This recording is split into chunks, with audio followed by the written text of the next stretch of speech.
Bismillahirrahmanirrahim.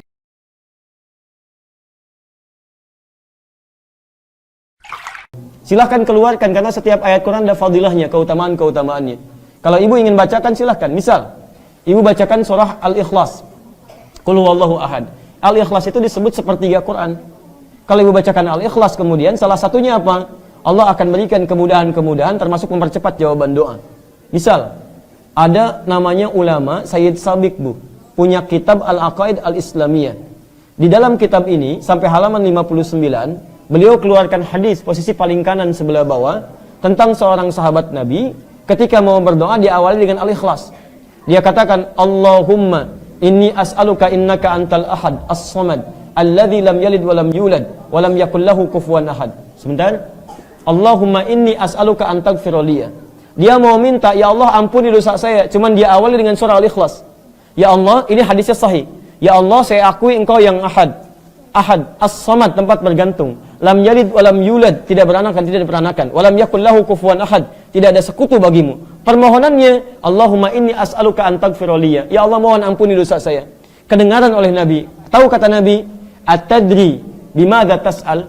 Tahukah engkau bagaimana engkau berdoa? Kata orang ini, Allah wa Rasulullah alam. Kata Nabi, laqad sa'alta bi asma'illahil a'zam. Engkau telah meminta dengan nama-nama Allah yang paling utama. Idza du'iya biha ajaba wa idza su'ila biha a'ta. Kalau engkau bacakan itu sebelum berdoa, maka setiap permintaan akan dikabulkan, setiap doa kemudian akan diberikan. Permintaan diberikan, doa dikabulkan. Kapan dia memulai? Setelah membaca Qul huwallahu ahad. Di setiap ayat-ayat Quran, surah-surah Quran itu ada fadilahnya, ada keutamaannya. Al-Mulk ada keutamaannya, Al-Waqiah ada keutamaannya, Ar-Rahman ada keutamaannya, Yasin ada keutamaannya. Maka ibu baca keutamaannya, setelah itu amalkan isinya. Setelah diamalkan, maka fadilah akan diberikan oleh Allah Subhanahu wa taala. Misal, orang tua kita dulu mengatakan, kalau ibu pengen punya anak laki-laki, ganteng, soleh, maka baca surat Yusuf. Kalau anaknya ingin cantik, baik, soleh, maka baca surat. Nah, yang dimaksud itu bukan baca biasa. Dalam bahasa Arab, baca itu pahami artinya. Misal, baca surat Maryam kalau anaknya ingin cantik, perempuan, solehah. Maksudnya, kalau ibu sedang mengandung, nanti lahir perempuan, ibu pelajari surat Maryam.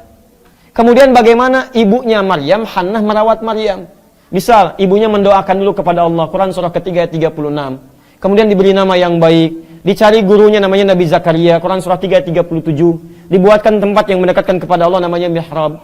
Ketika beliau berdoa, dididik dengan baik, dicari Nabi Zakaria, dicari tempat yang baik, maka dikabulkan doanya. Kata Quran surah ketiga ayat 37 paling kiri sebelah bawah, fataqabbalaha rabbuha biqabulin hasanin wa ambataha nabatan hasana. Diterima doanya oleh Allah, ikhtiarnya diterima, maka kami rawat anaknya dengan pertumbuhannya, dijaga oleh Allah. Kapan itu dijaga? Bukan saat dibaca, tapi saat diamalkan isinya. Makanya kalau ibu punya anak perempuan dikandung, lahir perempuan, ingin soleh seperti Maryam, bukan cuma dibaca surat Maryam, tapi diamalkan isinya. Bagaimana Hannah merawat Maryam, ibu cari kemudian guru yang baik, cari sekolah yang baik, doakan dengan baik. Kalau ibu cuma baca surat Maryam, tapi tidak pernah diamalkan isinya, sampai kiamat kurang 2 hari, gak akan jadi. Gak akan jadi. Al-Fatihah ada manfaatnya. Ibu tahu di antara fadilah surah Al-Fatihah? Misal bisa menyembuhkan penyakit dengan izin Allah. Dulu orang kena kalajengking, Bu, orang Arab, kepala suku. Disengat kalajengking Arab, Bu, nggak main-main. Kena kalajengking Arab, disengat tuh. Ya, cari obat, nggak ada obatnya. Bagaimana kemudian obatnya? Ketemu para sahabat, dikatakan, siapa yang bisa menyembuhkan? Kata dia dengan izin Allah. Dibacakan Al-Fatihah, Bu, sekali. Cuman dibacakan Al-Fatihah sekali sembuh. Padahal tidak ada obat yang lain. Begitu dibacakan Al-Fatihah sekali sembuh. Kenapa orang sekarang baca Al-Fatihah ribuan kali nggak sembuh-sembuh? Masalahnya bukan Al-Fatihahnya, karena bacaan dia tidak sama dengan bacaan orang dulu. Orang dulu dipahami isinya, dihayati maknanya, dia baca dengan iman. Jadi kalaupun ibu ingin belajar Yasin, baca kemudian isinya, terjemahannya baca, fadilahnya amalkan isinya. Setelah itu baca surat-surat yang lainnya, maka Allah akan berikan keberkahan di dalamnya. Jelas ya?